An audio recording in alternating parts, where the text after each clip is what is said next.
Hey, welcome everyone to the Reality Based Leadership Podcast. For many of you, you've loved the No Ego podcast, you love the Carvery, and Alex Dorr and I, the VP of People Evolution at Reality Based Leadership, have joined forces, and we're just bringing you all the power we got under one umbrella. It's called the Reality Based Leadership Podcast.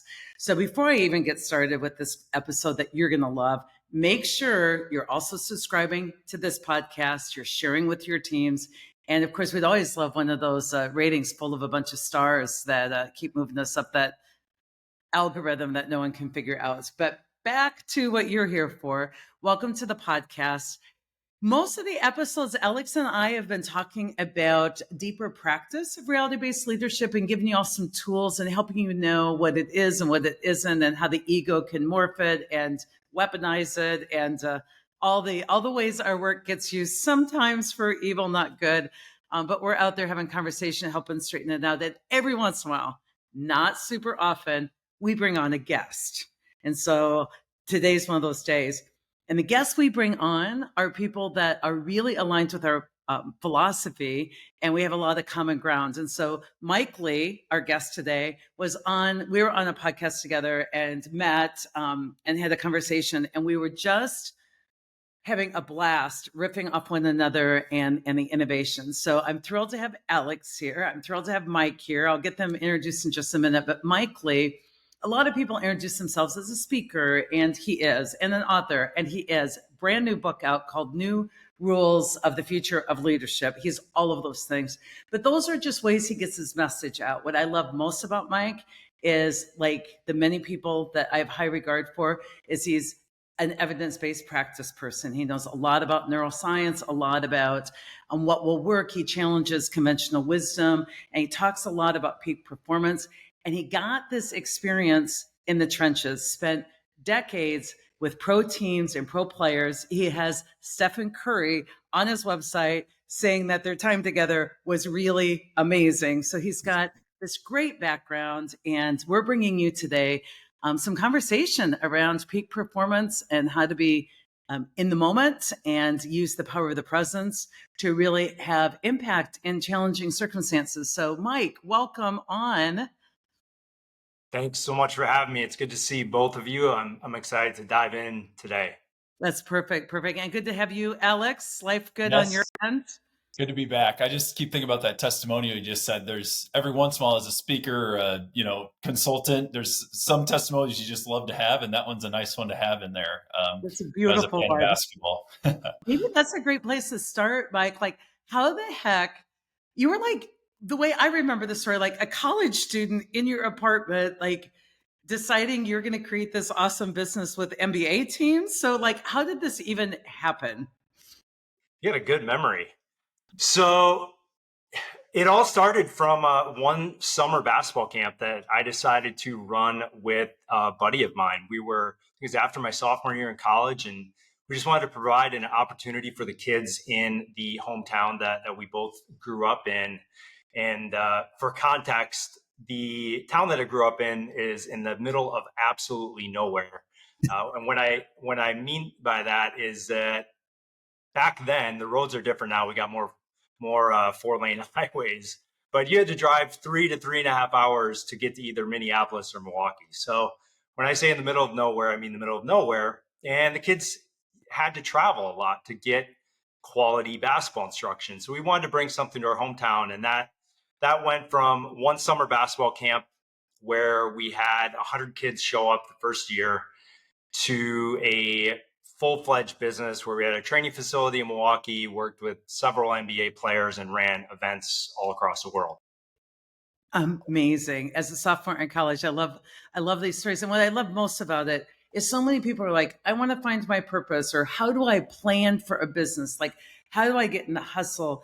And it's so counterintuitive when I'm like, take what you love, find what the world needs, do that, and I guarantee you'll find rewards in that combo. But it's not about building a business. It's meeting a need from the heart and being present for the moment right now, and things will work out. The universe will evolve you, and you can then help impact other people. So that's a very cool story. So in that process, you really got involved in thinking about peak performance, and what I love is when I've read some of your writing about the the disruption or the distraction that even a crowd can be in, the most important moments of a game, and in the most important moments of business, we help people like not get into distraction. I know, Alex, you played college ball and you played in some big moments. um, I think that's where I'd like to start. Like, in the times of uncertainty, like, what are some of the core lessons, how to help people stay in the moment, focus, kind of drowning out the noise and just staying focused on what we've all agreed to do as a team? Do you have some wisdom of that? Alex, I'll let you jump in on that. I played six girl basketball in 1982, so I'm out on this Yeah. conversation. Well, I didn't have a crowd to drown out. just jumping in. I think it's fun because I don't get to talk in a lot of these venues. There'll be athletes that come up at sessions and they're like, "Oh, so much of this I wish I had, back in those days, even if it was high school." But that distraction piece is so fun, and I'd love to hear, Mike, your perspective. But as we look at drama in the workplace, when I first started out, when I first heard this from Cy, it was when I was an athlete, and I thought, man, that ditching the drama message, it was so correlated to, like, as you remove the drama, you're back in the zone. And that was the easiest way I could look at it. And all the stuff we're doing is just trying to clear all that inertia to just do what's right in front of you and do it simply and cleanly and without hesitation. And I think I still see some of that in the work that I do with leaders and whatever our mission or our practices at work each day. I just, that's such the ditching the drama. It's like removing what's not needed to just do what's needed. And so that's the connection I see, but I'd love to see some ways that you've brought that into what you've experienced. Yeah, I mean, I think there's a lot of different ways we could answer this. I think at a very high level, I think just incredibly deep levels of preparation allow you to be in the moment, right? So you're operating from an embodied state versus one where you're in your analytical mind. I think that applies to all arenas of life. But another thing that I know is in alignment with your work, and I think we probably have some different terminology around it, but our stress or our challenges, whatever it might be, aren't really about what is actually happening in the moment. The challenge is that we have psychological resistance to what is happening in the moment. Oh, And that's so if powerful. Let's stop just a second, but because I love your language. The challenge is not what's that? the moment. I love your language. I just have to stop you for 1 second to interrupt you. So keep that thought. Like, I want the listeners to hear your language. What's happening in the moment is not our challenge, it's our psychological resistance to what's happening in the moment. Not even our story added, but most of the time our story is this is sick and wrong. And it's like resistance. If we can't meet the world as it is and as it comes, and we keep wishing the world were different, because at work, that's what everybody's walking around doing, going, this should be led different, this should be handled different. So anyway, sorry to interrupt. That was so good. No problem. Yeah, I think that's a, because when we can accept what is and be objective about it, then it allows everything else to flow, right? And I think, one of the biggest challenges we have is this resistance to change. You alluded to it, right? The problem with that is that change is literally in the definition of life. And so if we're going to resist something that is going to be constant in our life, we're always going to be blocking ourselves from our most authentic self coming through. And so I think that's a key thing. It's like, when you use a sports analogy, right? If I have a bad call, if the ref makes a bad call, if I miss a shot, if I make a mistake, in the moment, I'm psychologically resisting what has happened in the past. It's pulling me out of the present moment, which is the only place that I can take action to create the future, to run the next play, to be fully present in the next meeting, to be strategic on whatever initiative we're working on, or be creative in that process, right? If we're in psychological resistance to what is, we're never going to be able to be in that present moment. What a great way to say it. I talk a lot about the unpreferred reality. The minute you just neutralize it by calling it not my favorite or unpreferred, so many of us spend so much energy arguing with it or wishing, that it won't happen again. The future is different. And if you can come to that space between what just happened and what's next, it is in that present moment that we have the ability to connect something unpreferred with something different. Like that really is the space that we're present. The one thing you said about somatically embodying so that it becomes muscle memory, that's why you shoot 7,000 free throws, so that when you're at the line in the big moment, it is just one more, free throw. We are challenged with leaders practicing reality-based leadership because they want to go to class, they want to read about it, they want to listen to our podcast, they want to study it. They don't do the free throws.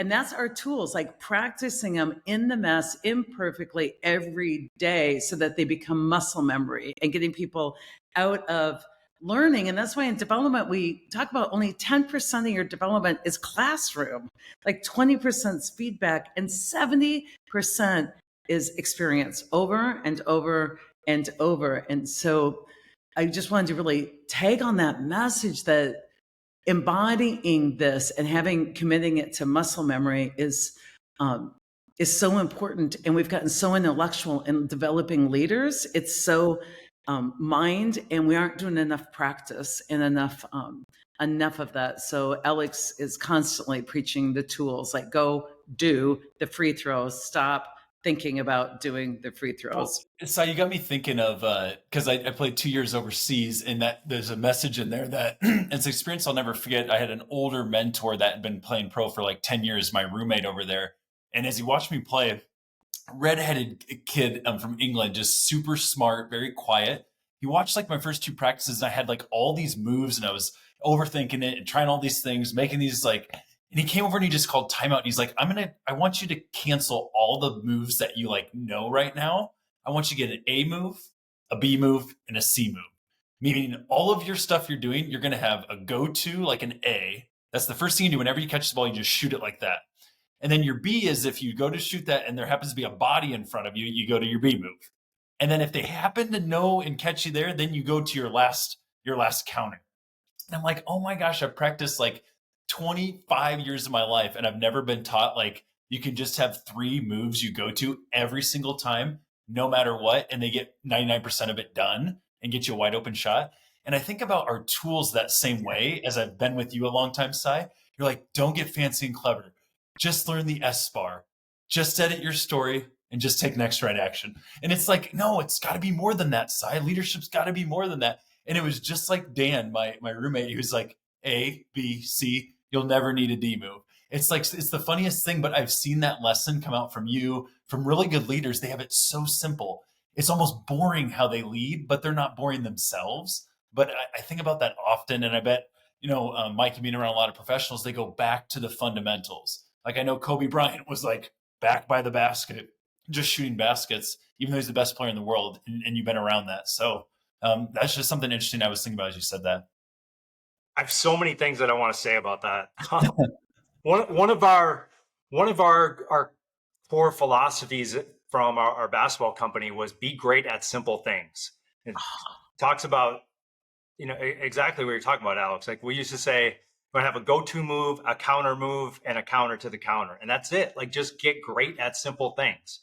And this might be like the worst thing that I could say when I have a new book coming out, but I look at my book and it's like, these are very simple things. Like, but the question is, are you actually doing them?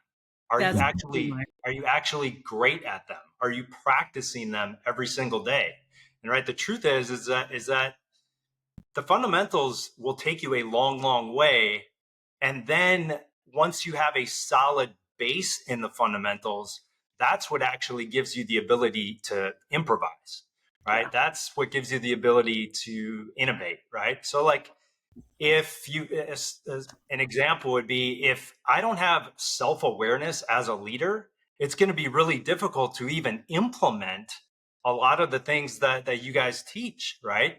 Because I don't have the awareness, the self-awareness, the relationship awareness, which doesn't allow me to have situational awareness. And now I can't implement any of the strategies that are, in this 300-page book that I just read because I don't have awareness. The second thing I would say is like one thing that we use in the basketball world, and I definitely have brought it into the business space, because I think there's a lot of crossover, is mental rehearsal, right? I think you talked about 10% is the learning, 20% is feedback, and 70% is actual practice, right? Well, the challenge with that is like, how often can I put myself into that 70% in a controlled environment, right? And so one way that we can speed up our skill development, our learning development, is to practice mental rehearsal. And the research shows that the areas of our brain that get activated, there's a big overlap in the areas of our brain that get activated when we are visualizing something, when we get into a deep state, when we can vividly visualize and experience, versus actually physically being there and practicing it. And so I'll share a quick story with you. There's a kid that I used to work with that played at the University of Wisconsin. His name is Bronson Koenig. He played in a few couple Final Fours with Wisconsin. He was a pretty iconic college basketball player. He's not playing anymore. Actually, speaking on mental health and trauma, and going down a different route, which I'm super proud of him for the journey that he's on. But when he was playing, he texted me one day. I think he was a senior. He was a senior in college. And he texted me one day and he said, "Can we chat?" And I was like, well, I wonder what this is about. Like, I don't think anybody likes to hear those three words when you get a text from somebody, because normally it's about something not good that's going on. And so we get on the phone, and he said, I'm really nervous about our upcoming game that we have against Indiana. And I asked him why, like, what's the big deal with Indiana? He said, well, I've never played there, or never played well there my entire life, and we've never won against Indiana ever in my career. And this is the last time that I'm going to play there. So I'm really in my head about this upcoming game. And he was a super, super, super open-minded kid. And I asked him about how he felt about trying a visualization exercise before they played the game 7 days from then. And he agreed to do it. And for the next 7 days, he sat for 10 minutes in the morning and just visualized himself at Assembly Hall, which is where they were going to play against Indiana. And I just had him visualize, like, the smell of the popcorn, the smell of the gym, the colors in the arena, what the student section would be doing, right? And then had him visualize himself making the plays that he wanted to make out on the court. And in the first 90 seconds of the game, he hit a three from the corner, came off the ball screen, hit a three, and then hit another three from the wing. And I think Wisconsin went up 13-0, and Indiana called a timeout. And he went on to, went 5 for 5 from the 3-point line. I don't know how many points that he had, but he played his best game that he ever played against Indiana. And so I share that because it's a tangible demonstration of the power of mental rehearsal. And I think bringing it to the workspace, it's like, if I have to go into a tough meeting, I can visualize myself in that meeting demonstrating the skills that I want to show up with, the characteristics that I want to show up with. Maybe I want to show up in that meeting with more empathy and compassion and understanding, right? I can embody that from a visual standpoint, and then I can bring it into that meeting 10 minutes later. And I think it can go a long, long way. What a cool technique. Yeah. And I want to point out to people the difference between visualization, because there's so much research about injured athletes who didn't lose any conditioning because they were doing visualization. It actually increases like their blood pressure, like it's as if, they've worked out. But a lot of us confuse ruminating thinking, anxiety, worry, imagining the worst, or dreading, or with visualization. And it's not just positive thinking. It is really what post-traumatic growth is about, is imagining multiple possible possibilities that are positive, imagining yourself actively involved in showing up in ways that you can have positive impact. And you'll feel the difference, because if you're ruminating, you'll start to get irritable and angry, and the ego is very alive, and you're worrying, and it's a stressor. If you're positive visualizing, it's not energy depleting, it's energy building, and it's a different type of energy. It's an imaginative energy. And I think that's so important because we aren't hopefully put every minute of every day in some of those situations, so that you can do that mental rehearsing. That's a very cool suggestion.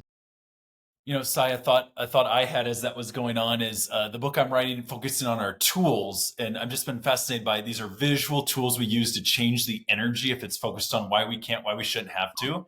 We've gotten back to saying leaders like if you don't want to get eaten alive, you got to come into your meetings or your one-on-one with an agenda. So it's kind of writing what we're going to talk about, setting the stage for the meeting, a plan, and that's part of the agenda, a tool, and then it ends with who doing what by when.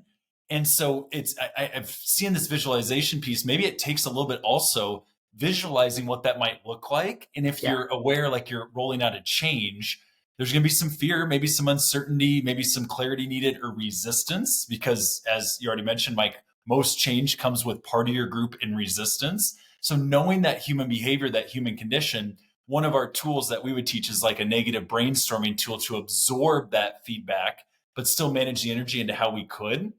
I think adding that visualization, That's cool. rehearsing your kind of start of the change announcement, rehearsing and noticing like where someone, or not that you want to judge, but who might jump in with that typical resistance devil's advocate, and just lovingly being able in your mind to see how you might move that into a tool to keep the meeting on track. I think bringing that in with the tools we talk about in reality-based leadership could be like a win-win combo there to make sure you're prepped, not scared in case it goes into uncharted territory, but you've seen how this might go in your mind and just it's that preparation. So I wanted to add that because I've been thinking a lot about who doing what by when, coming with a plan and having a tool ready in case your visualization goes differently than you thought. So And the Yeah, tools I are think almost like that's such an important point because I think like lots of times when we talk about visualization, it's only visualizing the positive outcomes.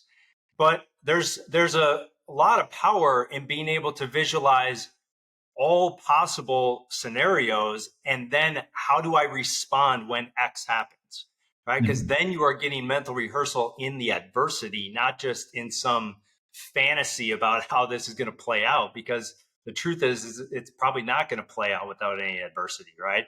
And so being able to manage or to visualize the potential roadblocks, barriers, challenges, and then how do I respond to those, it can be a super powerful add-on to that. it is powerful. And in the medicine, we do that a lot. We visualize if this happens, how do we respond if this happens? That's part of the training we go through before we have to, hopefully, we don't have to use some of those skills. I think it's super important too that our tools are almost a visualization in how we could as a team as well. I love that concept. And I also want to revisit getting back to not being fancy and clever and being simplistic.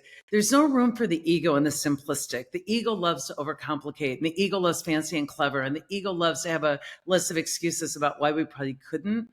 And whether it's sticking with your basics and that muscle memory or that visualization, it transcends ego and just really says, if I'm visualizing the impact I could have, I'm no longer visualizing, which is really worrying about how other people are going to, victimize me and be the villain. I'm visualizing, it brings the focus back on me and what I can do, how I can help in this moment, rather than, like I've never won at Indiana and, the refs are always like the easy focus with worry and dread and ego is to focus on all the ways that you're going to be the victim and you'll probably be villainized. Rather than focus on the ways how I can co-create something different. I think it's so important in the world right now that we get out of this polarized, the dice is already rolled, the outcome's already determined. It's not. It's like we can really change the game on Friday. And it's about how we show up. Yeah, no question about like talking about simple things. It's like we're either focusing on problems or solutions. It's like, right? It's like there are no neutral thoughts. There are no neutral actions, right? Something's either moving us towards something or keeping us stuck in the past. And it's like, it's simple, but like, are we actually doing it? And I ask myself this, right? These are all things that I'm practicing. And part of the cycle that I'm hoping people get more comfortable with is you will mess this up daily. The cycle, too often we think, oh, if we do it perfectly, we won't have the downs. We'll never fall off. We'll never lose the mantra. We'll never fall off. And I'm working right now with a lot of people like coach to get them more accepting of the messiness. Like you will go back in and date, someone that had a few red flags and learn the lesson, and then you mind that for growth. But it's not in the success is not in the living a perfect life and executing this perfectly. The success is riding that cycle and mining it for your learning. That's, the accountability cycle. So in the new book, you talk about some new rules. I know you generalize a lot of great learning from areas like sports performance and neuroscience. You kind of bring a lot of that together. But when you talk a little bit about what's in the book, and I love that you said, you're promoting a book and it's not all new revolutionary. People need multiple points of truth before they do settle into the fact it is that simple. Like you can't lead somebody where you go. And I love it. I love when they hear, that's why I bring guests on. Don't just take my word for it. Mike has been out there and other people have been out there, but what are some of the favorite things you do point out in the book to get people excited about getting this book ordered? Because it's amazing. Yeah, I think one thing to point out is like the principles, for the most part, they've been around. Like I've used them in my own life businesses for a while. And the reason I call it new rules is because in the past, I think they were nice to haves. But in today's world, I think they will be the new rules, right? Especially with a focus on some of the younger generations, right? And so that leads me to the first pillar in the book is about being purpose driven, right? And I think we live in a world where the barrier to entrepreneurship has never been lower, right? So you have to give somebody a compelling reason why they should come work for you, right? It's not that difficult to go out and, especially if you're a kid right out of college, you don't have any overhead, you don't have a family, right? It's not that hard to figure out how I can have complete freedom and figure out how to monetize a YouTube channel or build an affiliate Amazon store or whatever it is, and make the same amount of money that I would at an entry level position, right? That's a great point when it comes to retention and engagement. Yeah. You have to give people something compelling. Yeah. And I think that's an advantage, right? We can't create that on our own. And I think inherently we want to contribute to something bigger than ourselves with a community that's doing that. Which I think is important because I think a lot of people in retention and recruitment think their competition is what other companies are offering. And so it gets kind of groupthink, like, well, we give health insurance, they give health insurance. That's not our competition. Our competition, and I've never thought about it this way, is that the barriers to entrepreneurship are low. There's a lot of people adopting a minimalist lifestyle. There's a lot of people really looking at quality of life rather than achievement and title. And, they're willing to trade a lot less.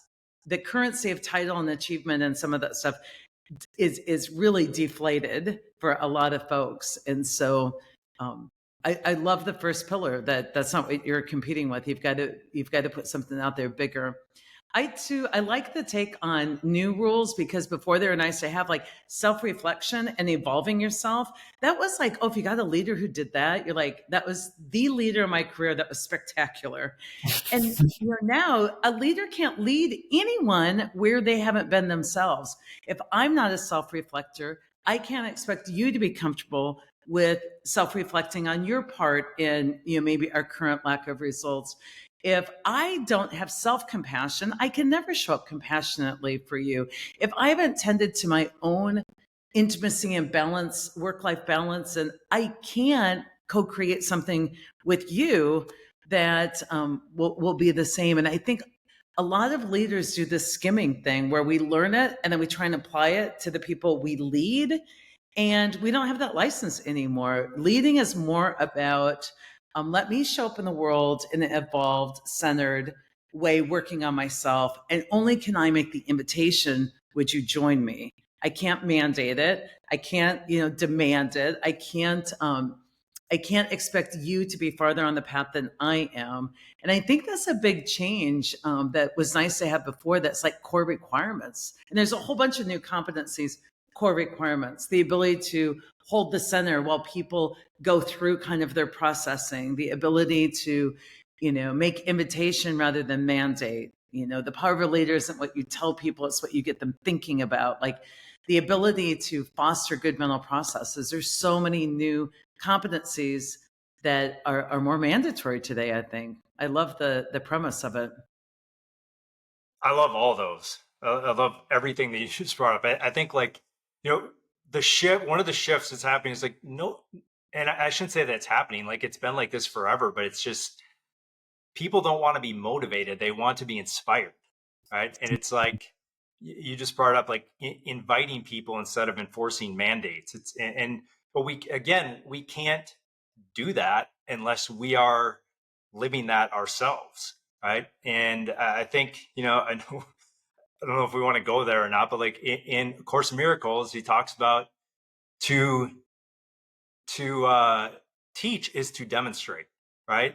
Yes. And we have to, like, if there's a disconnect between what we say and our actions, like that is the number one way, from my experience coaching and the work that I'm doing now, is to create a disconnect between you and the people that you lead, right? I think and that goes back to the self-awareness piece. Like we have to be aware of the behaviors, the energy, the skills, the characteristics that we are actually demonstrating, because whatever we model, we are going to get from our people.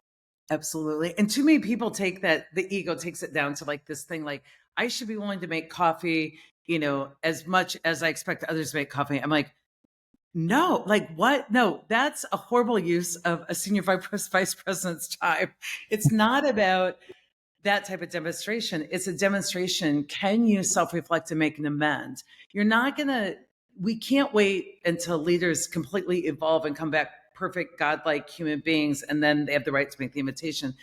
It's in the mess. It is, I'm making the invitation. I have these areas that I don't feel very competent in. I need help. I need the team thinking clearly about this. I have some methods.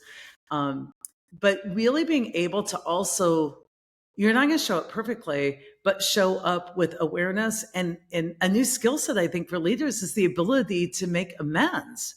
And a lot of leaders don't have that ability. Like, I overstepped yesterday, or I wasn't fully curious about what you've been bringing to me over the last few years, and I want to apologize. I want to get more curious. How can I make this up to you? How can we move forward together differently? I think the more we evolve ourselves and the more we can report out to others what we're working on ourselves, where we know our blind spots are, the more vulnerable we can be, the more authentic, the better this is going to be. Just, I heard a leader the other day tell their team in healthcare, I'm scared. I'm scared about what is showing up at our doorsteps because I don't know how we're going to move through this. And it changed the entire energy of the team.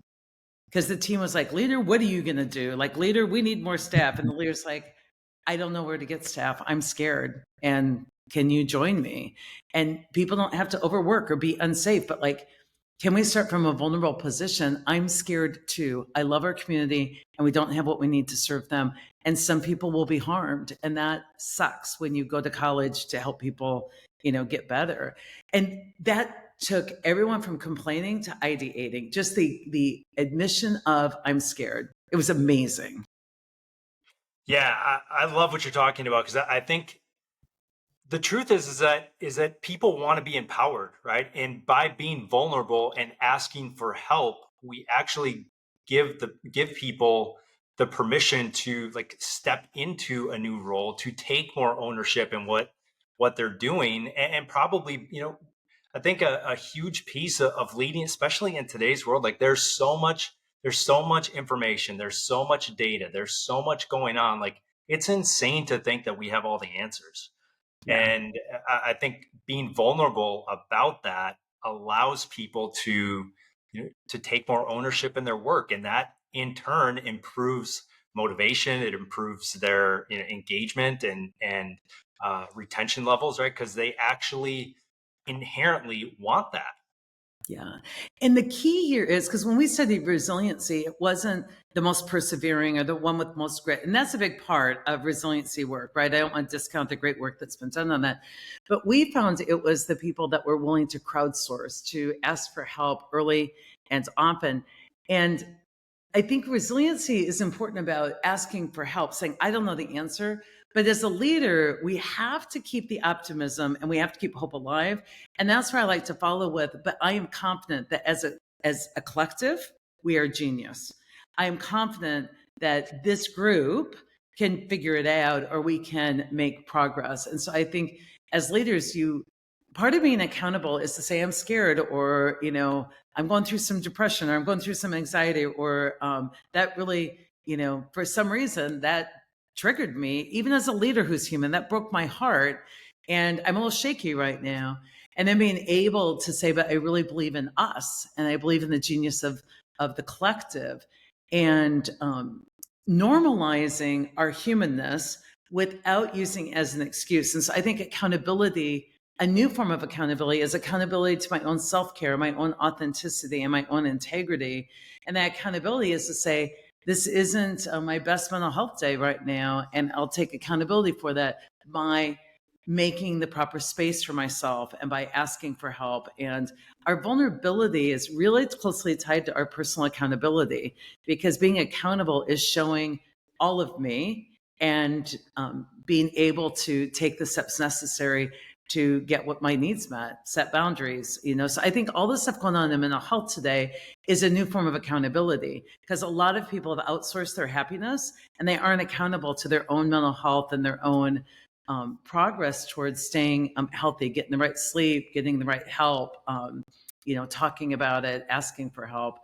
So to me, it's a big piece of personal accountability. I think we're now just getting into. It isn't just whose butt's on the line and did you deliver results for the company. It's did you take care of yourself and did you help take care of others? And were you a healthy partner, or were you someone they would collude with and vent with? Like an accountable person knows what to do when a friend comes in need, and they don't enable. They say, I can hold space for you. I'll support you. I'll be here. Sai, I wanted to jump in with all of this. I just think it's beautiful. The mantra we've been sitting with, you and I, the last couple of years, is that loving people up and calling people up to greatness. And as you, Mike, you said, like, these are the new rules. They used to be nice to haves. It had me thinking, I've been sitting with this, like, if those are now like they're the new rules because they used to be nice to haves, I wonder if what's flipped now. So if these are the new rules, what are the new nice to haves? Because it's kind of a joke, but I saw so many people were focused on like loving people up, or they're like doing, over rotated on empathy, but it's actually sympathy, and they're listening to their teams a lot and allowing venting. And it's a lot of that. They're forgetting like the call to greatness, where it's like, yes, we're going to build our culture and we're going to be close with people. We're going to connect and be human and bring our whole self. But then I always say, are we still trying to get business results? Or like, oh yeah, if we have time for that, we might still get results for the organization that pays us a paycheck. So I'm always a little worried. And Sai and I try and operate in this sweet spot that's like, love people up, build those relationships, but we got to remember, like, we're in here for the potential of the organization. And I find like we've had a few funny moments, Sai and I, the last few years, where like Sai in one call, there was like a lot of talk about loving people up and it was needed. And then Sai like asked in the session I was listening, she's like, so what happens when someone brings up a business idea? Oh, well, how can you focus on business when there's all these things going on in the world? So I think there's a certain group as well that like the love and the humanness, they also want to get back to like getting some cool stuff done in the world. So I think all this can help us, but then a little bit of a leader is like, let's get back in and let's work on something together within this organization, trying to produce something in the world that like really makes a difference for a bunch of others. I'm not saying it's not happening, but I've found that sweet spot to sit in is always some tension you're playing with. So I don't know if that changes anything we're talking about, but I wanted to add that counter argument there that you can bring that in a little bit. This love people up, call them up. I've just been sitting with that. I think empathy is, I maybe shouldn't say this, but I'm just saying it anyways. I think empathy is so overrated. It's like to me, it's about compassion. I mean, it's like there's empathy, like feeling what somebody feels, but then when I bring compassion in it, it's I feel what you feel, and I'm going to hold space for you, and I'm going to allow you the process of this, whatever it is. but then I'm also going to with compassion. Now I'm challenging you to get to that next level, right? And I think empathy has its place, but compassion's where it's at. Compassion is, all right, I feel what you feel, but like, are we going to sit here and be in this space forever? No, it's like, I feel what you feel, but let's get to the next place. Let's get to the next level. Like, this is not, we can't just sit in this place of empathy forever, right? And so I think that was one big thing that I got from a lot of the basketball coaches I was around, is like, they didn't really have empathy, but they had compassion, and that compassion allowed you to actually challenge people more and hold them to higher standards and hold them to higher levels of accountability. Yeah.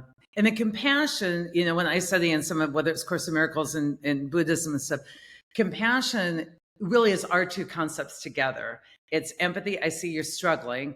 And then it is, so given that you're a human struggling and your way to date hasn't worked, what would you like to do differently? And how can you make that happen? And the compassion is that balance between loving people up and calling people up.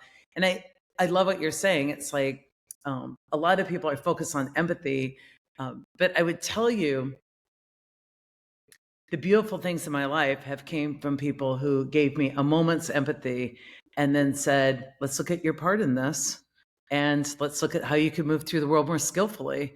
And what is it that you want? And I'm like, well, I want a really healthy relationship. Okay, well, let's look at your part. And then let's look at your choices and where you need to grow next and how you need to evolve and how you need to work on yourself. And then potentially something else will come into your life. And I'm like, thank you.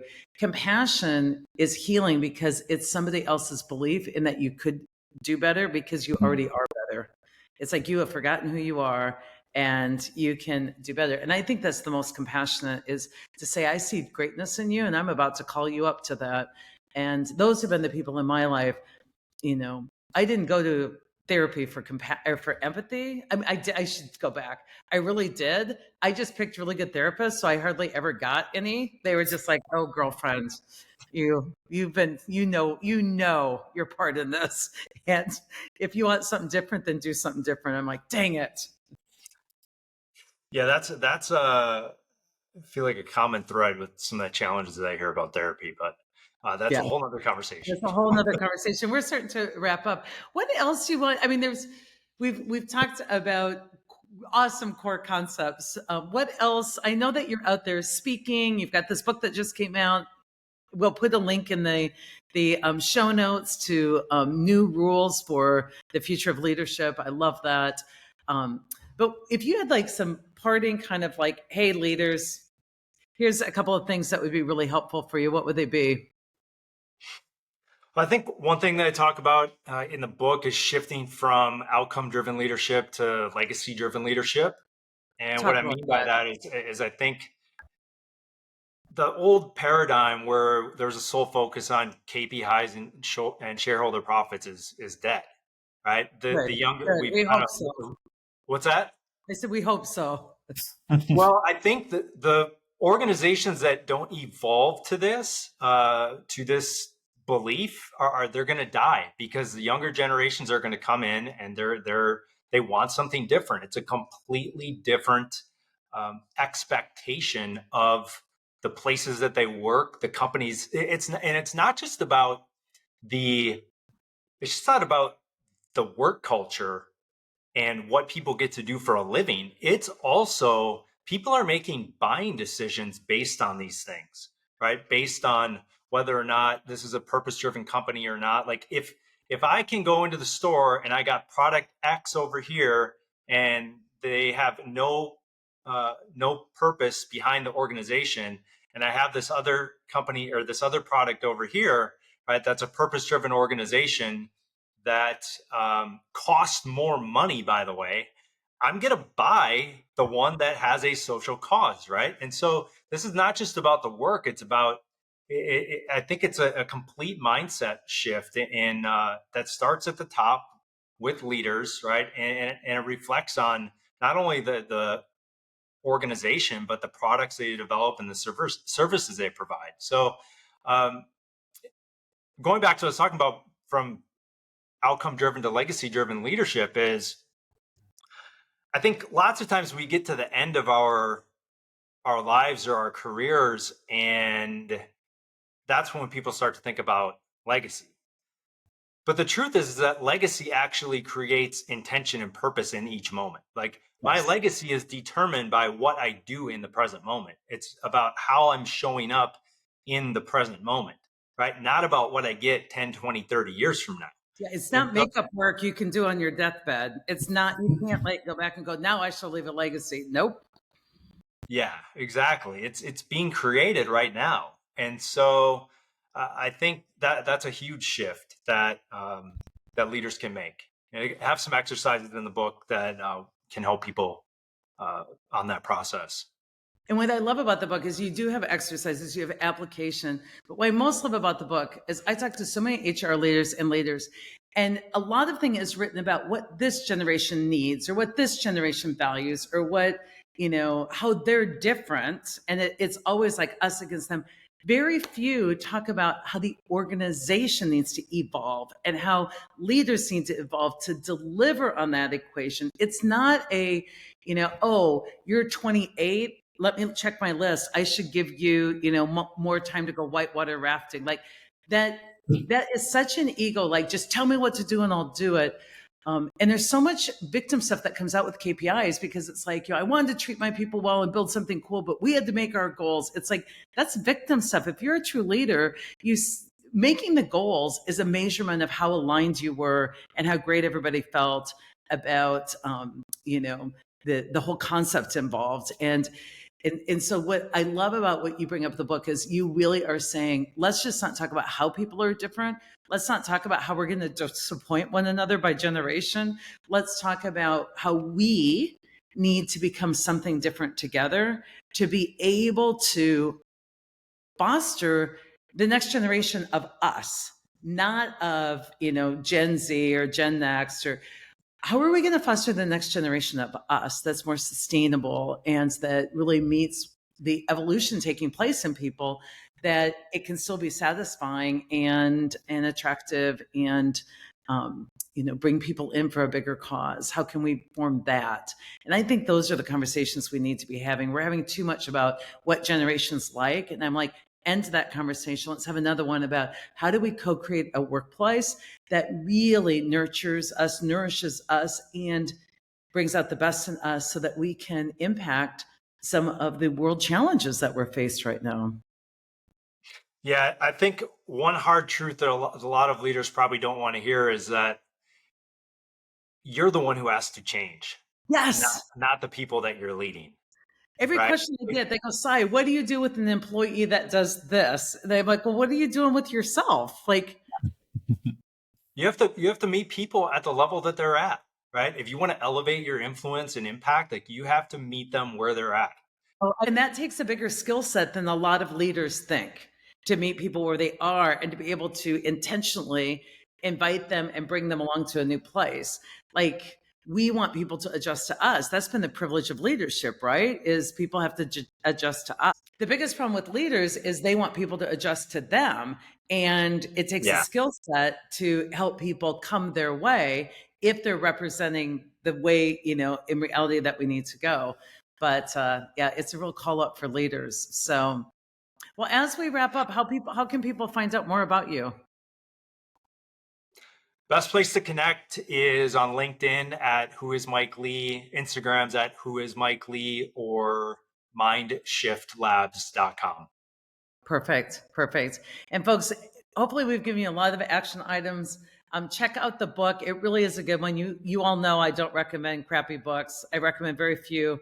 And I was glad to be someone who endorses Mike's book. And Alex, do you have anything to end with? No, I love these conversations, and I just think this balance of loving people up, calling people up, and Mike, we appreciate your time, and always here for you, and keep doing good work out in the world. Awesome. Thank you, Mike. Thanks, guys. Appreciate you having me on.